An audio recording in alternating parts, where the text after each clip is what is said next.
Swing.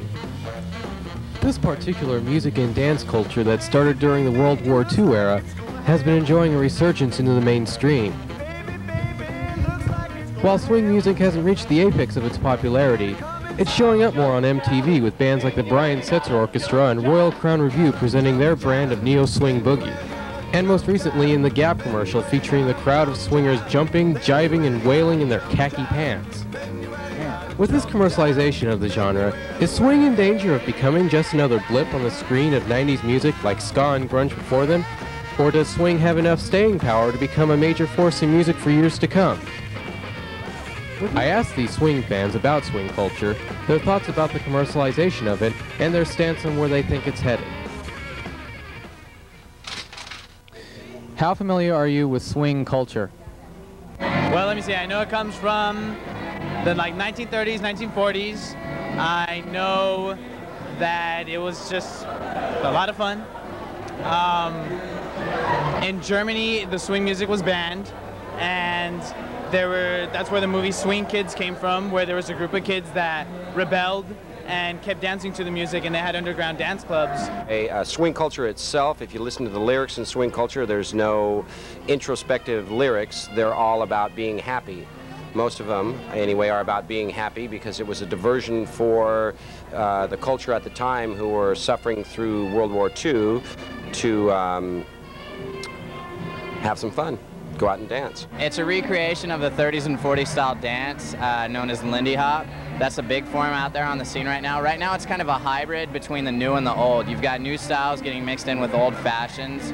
You've got the vintage purists, the people who believe, hey, if it's not vintage, you shouldn't wear it because that's not how they did it in the 30s and 40s. From what I know, they dress up in dress-up shirts, slacks, suspenders. They had the really slick shoes to dance with, very smooth on the bottom. But I think, as far as I know, that's basically just the dress that was back then. Benny Goodman, Cab Calloway, Glenn Miller, Artie Shaw.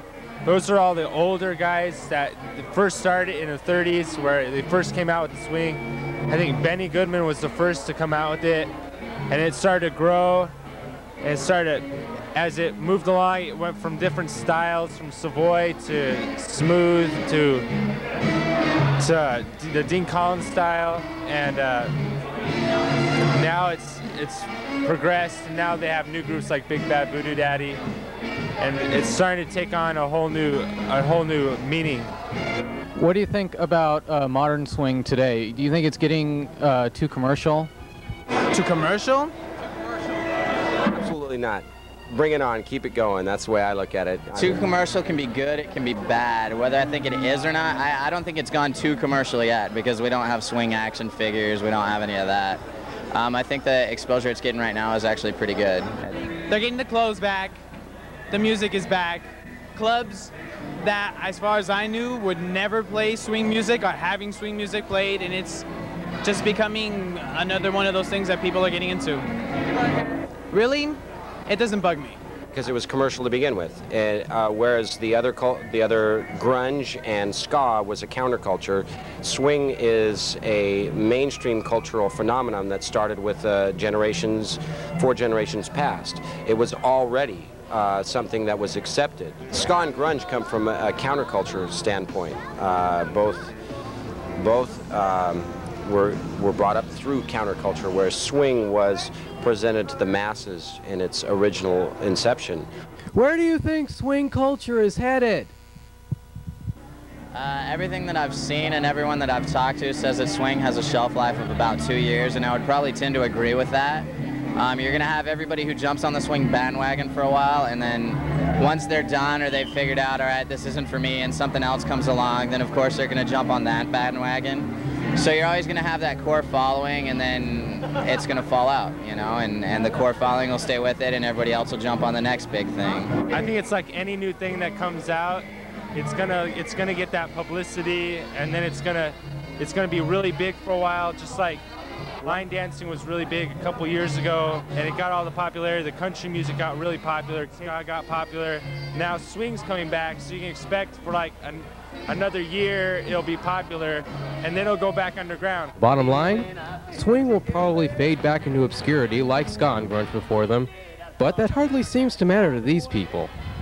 For those people who think that swing is one of these flash-in-the-pan things, that may be quite possibly true, but the strength that it has is that it crosses the cultural and the age barrier. You go into LA and Orange County, you'll find people from every generation who appreciated swing. They're enjoying the shows. To the people that it's just a phase, that it's a trend to, it'll come and it'll go to them. But for other people that are really into it and really like it, they'll stick with it. It can go wherever it wants to. I mean, I've seen it on the Gap commercials. I see it on MTV. I hear it on the radio. I mean, it's a lot of fun, and it's good music. People should be able to enjoy it. If you ain't spinning, you ain't grinning. You know, it's... Anytime you see someone swing dancing, there's always a smile on their face. I mean, it's just a good time. And that's a good time is should be had by all. For Inland Valley News, this is Josh Kurlick reporting.